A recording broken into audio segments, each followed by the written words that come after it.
Hezekiah 3. I knew he was gonna do that. I said anything with that. Hezekiah 3.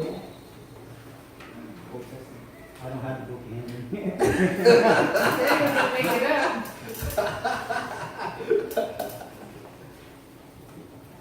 Hey, Chris. There's no Hezekiah. Oh. That sounds like an Old Testament. It's a person. It's a person. No wonder I couldn't find it. I don't remember where that is. Let's try Hebrew. There is a chapter Hebrew. There we go. That seems a little more familiar.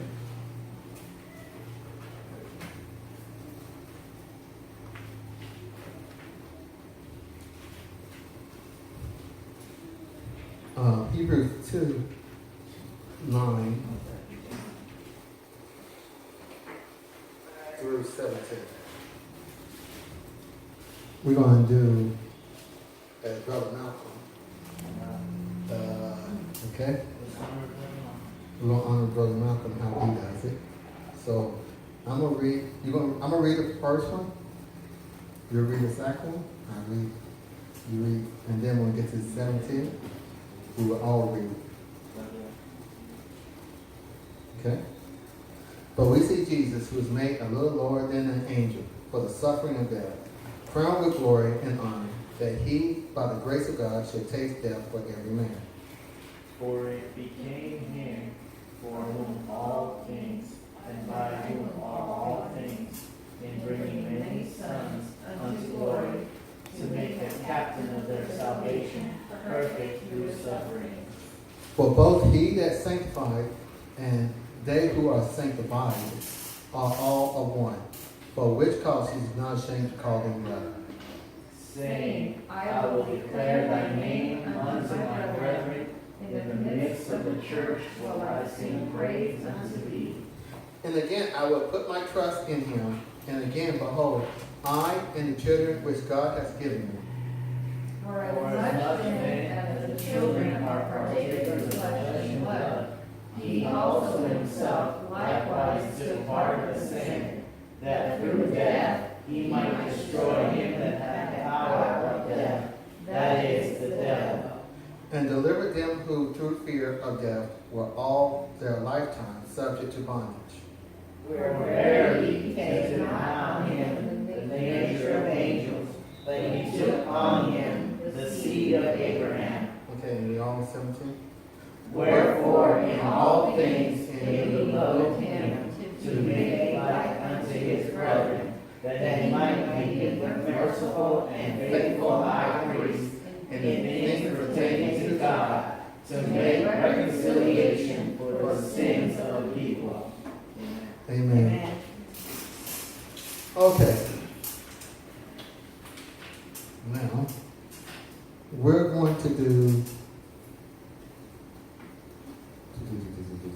we're going to change up. We're going to change up on other things. Amen? Amen. So, we're going to go ahead and do communion. We're going to go ahead and go do communion. And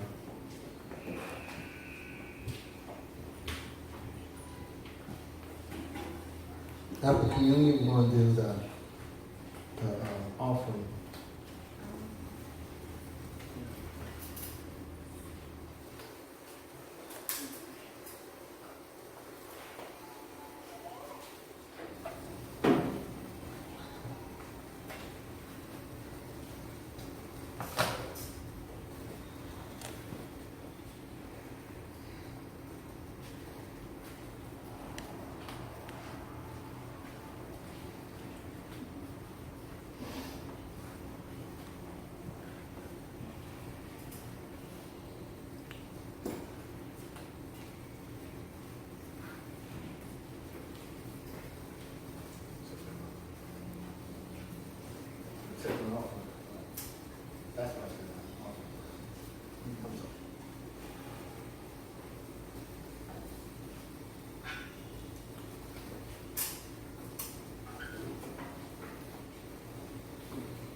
as they was eating, okay, I'm coming out, Matthew 26:26. And as they was eating, Jesus took the bread and blessed it and broke it. And he gave it to the disciples and said, take, eat, this is my body.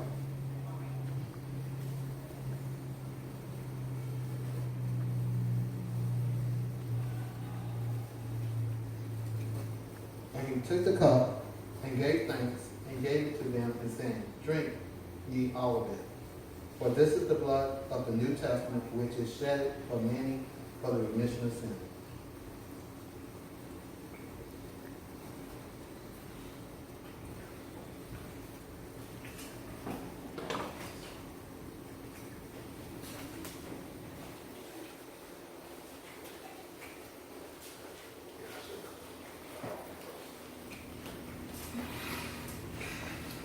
I apologize, I should have done the offering first.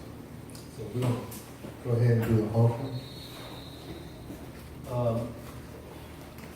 Now I know why you told me to do the offering first. After the offering, you have something about it. Oh, yeah. So once we do the offering, then you go, and then I do the next. Okay? That's fine. That's fine.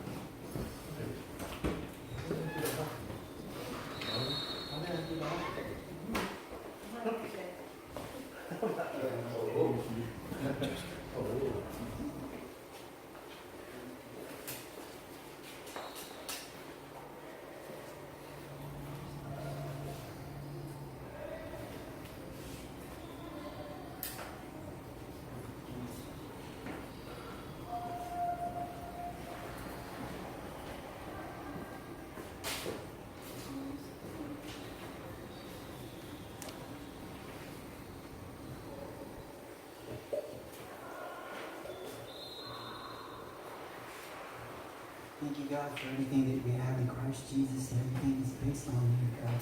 It's based on your love manifested in Christ Jesus. I pray that this money go is the body needs in Jesus' name. Amen. Go ahead and you give your offering. I have an announcement. When it comes to the teardown, so things go smoothly, because of safety issues, and I don't want people to get hurt. Is as soon as service ends, if you want to talk and stuff, that's great. Love that and welcome that.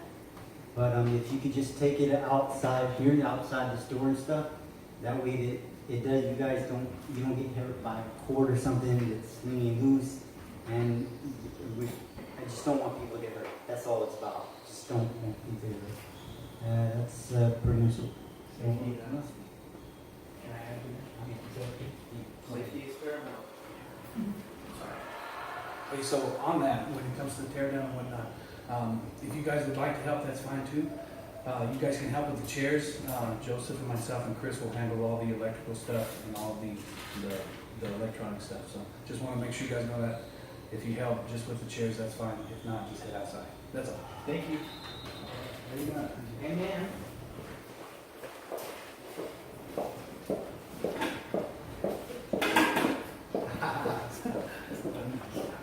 All right, we got other announcement also. August 20th, we're going to have an annual picnic. I know that's, 3 weeks from now? About a month from now? Yeah. Okay. A month, 3 days, 3 days, 3 months, 3 days. Okay, let's say, what's a month? 27 days. Oh, 27 days. Okay. All right. Wow. Okay, we're gonna have the annual. We're gonna start doing in August our annual picnic. We figured August is a good time. Yeah, it's a great month. August 20th, we'll do it out here. The goal is we're gonna invite Heart of God to come to visit for the picnic. Good. I'm glad someone's here. Hey. And, Lord. Praise God. so we're going to do that. Let me make sure I got this right because I get beat up and I don't say this correctly. Next week we're going to have the list of what you want to bring. Amen. Let me explain. Because Joseph, right? Well, the first thing we're going to do is I want choose what you want to bring. Amen. It's not going to be a list like we normally like cups, stuff. What's going to be choose what you want to bring. It's more of a potluck type deal. You choose what you want to bring. Okay. Then we'll look at what we need to bring. And I'm not talking about you guys. I'm talking about the church will take care of what we need to bring. Amen. Amen. The reason why I'm doing this is because when we do a picnic, I don't believe a picnic should be a list and then everybody choosing, okay, I want to bring this, I want to bring that. That's not fun. You know, I want to taste Sister Heidi's lasagna. You know, I mean, I want you guys to bring your own dish that you want to bring. Amen. And I'll then bring fried rice. fried rice. Sorry. I love you. Hey, About that list now. About that list. About that list now. Let's talk about that list. He's being nice.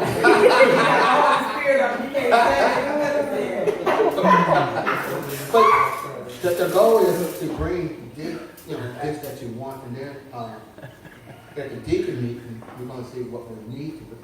That's why we need for you guys to choose what you want to bring. Then at the deacon meeting, we're going to talk about what we need extra, and that's where we as a church will come in and help subsidize and pay for that.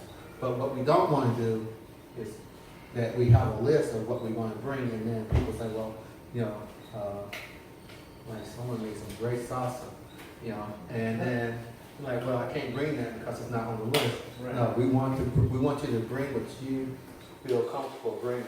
And this is our picnic. This is Is there a theme? no, we don't have. The theme is me. I meant like for the food. Mexican, Italian, no theme, just No whatever. theme. No theme. It's The theme You know what? should be feed the body. Yeah. Some bodies are bigger than others. and I guess that's the reason why it's just a potluck, more of a potluck. Bring the dish you're most proud of. You're proud of. We're gonna have that's what we do. Well, that's the thing. Bring the dish that you're most proud of. Oh, snap. All right. All right now. Oh, look at But don't put your foot in, Sharon. God's gonna put your foot and finger in. It's gonna be good now. I think you should have a ribbon, and whoever wins, I Yeah, think Corey and I will do the. I'll the judge. tasting. I'll judge. Yeah. we're gonna bring. That's the thing right there. You judge, you ain't That's gonna the let thing. anybody else. That's the thing. Bring the dish that you're most proud of. All right. Cool. Look at your like. Oh. Your eyes on you too. I know you too. I'm looking at you like, what is he bringing? I hope she ain't proud of chitlins. Don't let her be proud of chitlins. Oh, that's what I'm gonna say. I'm gonna bring some chicken. Oh man, Hey, we're gonna start a food fight. Hey, with a little vinegar. With a little vinegar. With a little vinegar on it. More for us. More for us. No, that's for the judge. Corey and Chris are the judges. They have to taste everything. I want you to pass Anything else? As long as it's not pickled pig's feet and ears. Oh, I can bring those too. No. I can bring those too. You'll be the only one at that picnic. Just ain't had no good ones, that's all. Honey, I seen a woman make some chitlins where they had gravy to it. And they were fried. Now you hurt my That's feelings. good. That's Yeah, and good. they had, ooh, I'm like, you know, my first day. I never got that kicked out of my mouth. Little like you. That's what I'm afraid of. But that's the best one. The best one is when you crunch, when you bite into it, and crunch. No, but it was smothered. It was fried as heck. The one that you bite into it, then you get that little crunch in it. Let's hold her with our- Don't believe But when you gotta clean them, and you gotta clean them yourself, oh man, that's really, really good. Yeah. But what'd you clean it out of them? What? You just clean it. All you do is just put a hose to it and just clean it, you know? Yeah. Come on, Jerry. That's You know, exactly what- that's all you do is just clean with a hose. I clean Long as it. it's I free clean play. And then you take those things it. and It's so clean that you don't see you nothing. don't see nothing. But then that's too clean. That's too clean. It gotta be clean enough. It gotta be clean enough. It gotta be clean enough that when you're walking down the street and you can smell them, you say, "Mom, cook some chitlins." Potato and so you don't smell that. Oh no, I want the smell. Oh, You gotta have that's it. really something. Yeah, come on, Jerry. You're right. We gotta have that. Without that, that's not gonna be clean. Mom, that's too clean. The church is calling for you. We'll make you your own table for that time. How you want to smell Wait it? for everybody else. But we are going to invite the Heart of God. Come, so it'll be after the church. It's going to be right after church, and we're just going to have it out here in the picnic. We're going to do it. So, what, 2 weeks? Go ahead. How many people would you say, like, around about? Let me. It'd be like 30 or 40, because a lot of them don't usually A stay. lot of them don't usually stay. They're not going to be here for the service. They just going to. We're just going to invite them. So Just make whatever you can. Yeah. Don't try to feed everybody. That's the whole idea. Yeah. Yeah. well, you know, remember Jesus took 3 loaves of bread. There you and, go. That's And, right. so and he can feed 5,000. That's sure, man. Amen. All we gotta do is just get Sister Cheryl to bless it and get everything Amen. that's gonna multiply it. Amen. Yes. But it's gonna be fun. It's Yes, just, it but it's the key is it's our picnic. It's Right. not. We're not. It's us coming together in fellowship. One of the things we haven't done is as a group come together in fellowship. You know, so we did it. Well, yeah, we did because we did it for 4th of July. So now August, this would be our time just to come together in fellowship. You know, so and it's hot. So picnic is a great thing. You can sit out there, eat some watermelon. Costco. Costco. I got this little thing now that all you do is just slice it and you put it on there and just slice that thing on. Really? Yeah. Oh, you got one of those? Yeah, just Yeah, you press it on. And how does it come out when you, it comes out A wedge. like the long one? long. Oh my goodness, don't see that. Yeah, watermelon. Oh, yeah. Wow. Yeah, it's an easy little thing to do. It's easy. So, you know, I think we're gonna have fun. But you know, I would like to have some games. We doing it at the same park? Just bring, we left all the stuff there, so just bring out the Yeah. same, right? Right here. Right Here, this outside. park, this park. Yeah, This this part right right here. here. We're gonna be right here. So what we're gonna do, we're gonna transition from here, and then we come out there, and then we'll probably try to invite some churches to come, some pastors to come, but it's our picnic. Amen. Amen. Look forward to it. All right. What else do I got? What else was there? 'Cause that's all I got in here for activity. Thank you. Okay. Because I get beat up when I don't say what everything thank you about this. All right. Well, we're going to do something different. And I know the person was the person will get surprised because I'm gonna need help here. We're not going to do praise and worship right now, but we're going to go into the message. But I'm not going to introduce the guest speaker. Amen.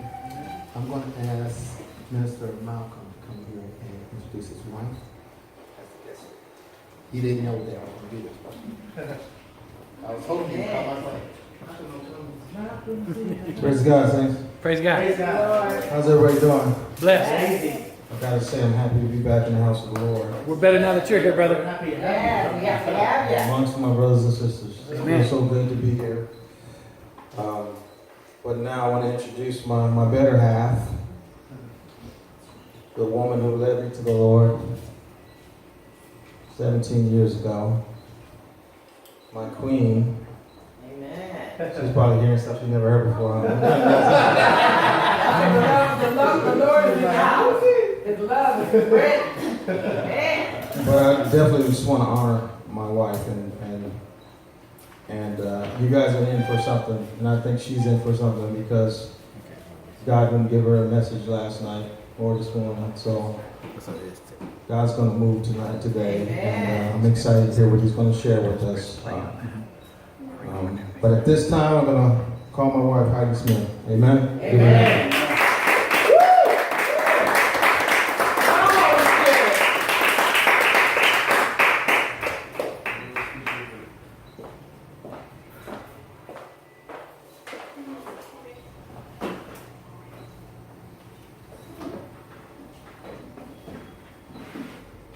I got all these books like I've got something. Let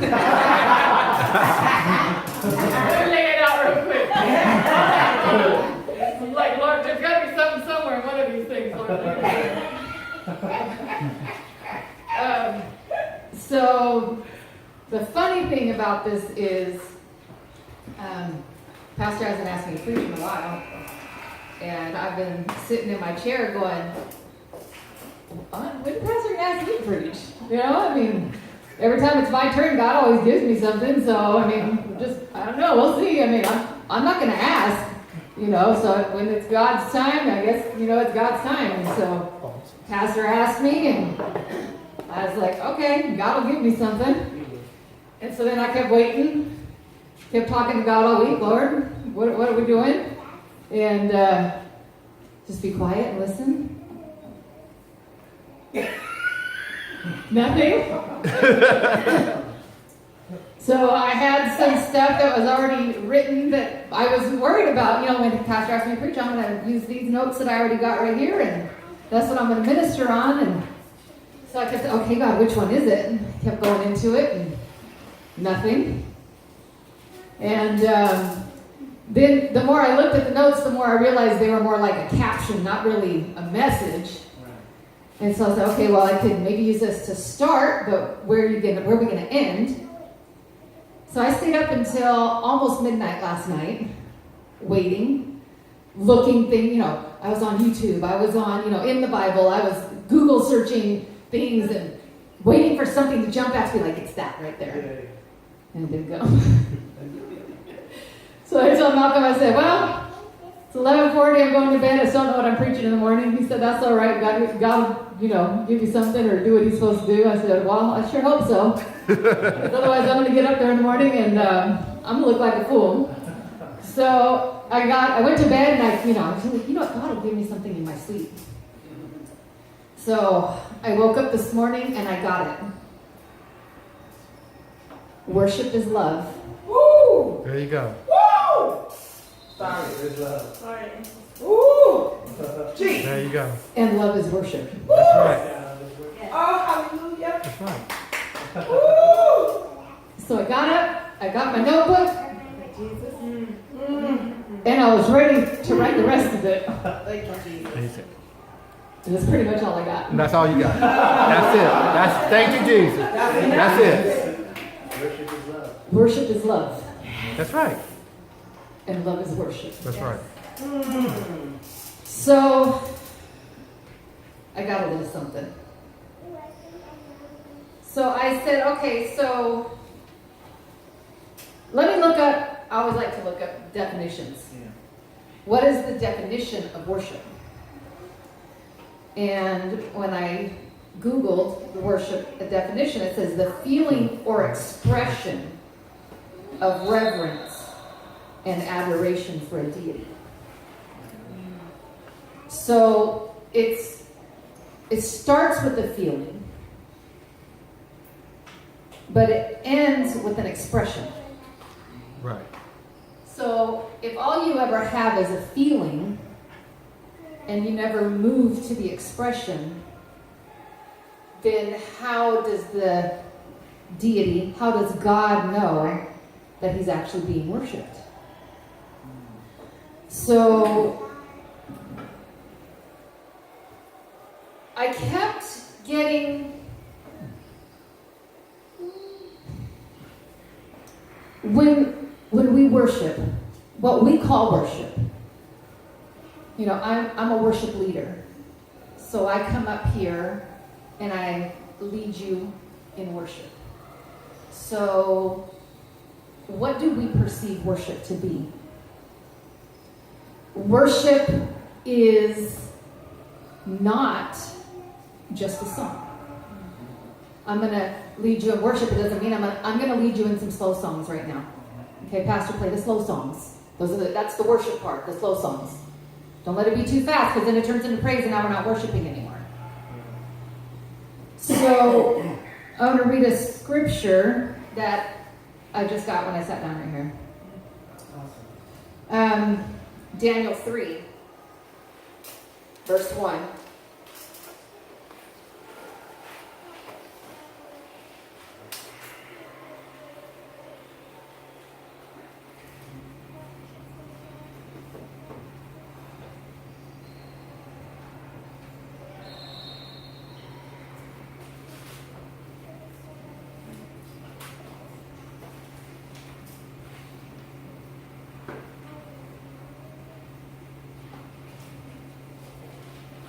You gotta say amen. Amen.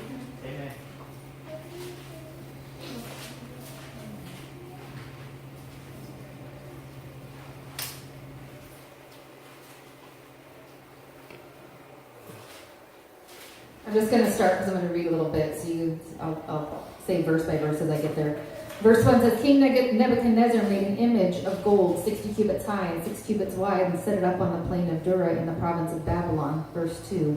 He then summoned the satraps, prefects, governors, advisors, treasurers, judges, magistrates, and all the other provincial officials to come to the dedication of the image he had set up. So the satraps, prefects, governors, advisors, treasurers, judges, magistrates, and all the other provincial officials assembled for the dedication of the image of that king Nebuchadnezzar had set up, and they stood before it. Verse 4, Then the herald loudly proclaimed, Nations and people of every language, this is what you are commanded to do. As soon as you hear the sound of the horn, flute, zither, lyre, harp, pipe, and all kinds of music, you must fall down and worship the image of gold that King Nebuchadnezzar has set up. So, if you're reading that scripture, the major part of worship was the fall down. Right. Now, if you go to verse 12, it says, But there are some Jews who you have set over the affairs of the province of Babylon, Shadrach, Meshach, and Abednego, who pay no attention to you, your majesty. They neither serve your gods nor worship the image of gold you have set up. So they refused to do what? How did they know that they refused to worship? What did they not do? Bow down. Bow They down. didn't bow down. So if I'm reading this right, a major part of worship is the physical act of bowing down. So I somehow have become a worship leader. And so I have to ask myself, what does that mean? What does it mean to be a worship leader? And I can lead you in worship. And I can lead you to worship. So if you're imagining this story of Shadrach, Meshach, and Abednego, King Nebuchadnezzar had a gold idol that he wanted them to worship. And so the people were led out to worship. But until they actually bowed down, they weren't worshiping. So just being in the presence That's right. is not worshiping. So it's totally and completely up to you to follow my lead into worship. You can choose to follow or choose not to follow. And then in the following, it's totally up to you to decide what to do when you get there. Because worship has a destination. And so I think a lot of times we get confused about what worship is. You know, did you worship? Oh yeah, we sang some beautiful songs today. And we pull on that presence of God. Amen?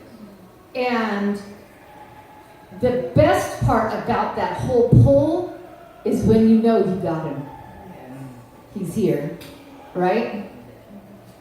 And that is what we live for. That's what we strive for. You know, like this book has a whole lot of words in it.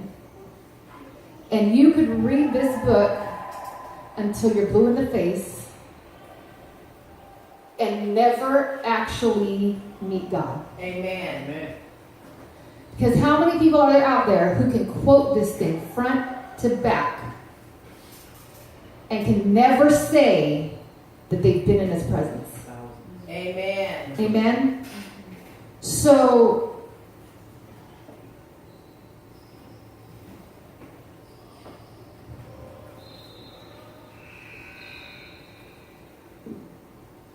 that's always the goal of worship, is to be in his presence. That's right. That's right.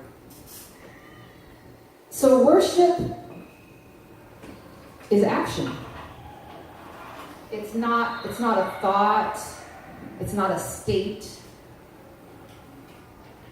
It's something that we do. So now, I actually get to go back to something God gave me back in 2012. So after God gave me this morning, he said, okay, now you can use that. So the way I started this, the first line says, worship is an action.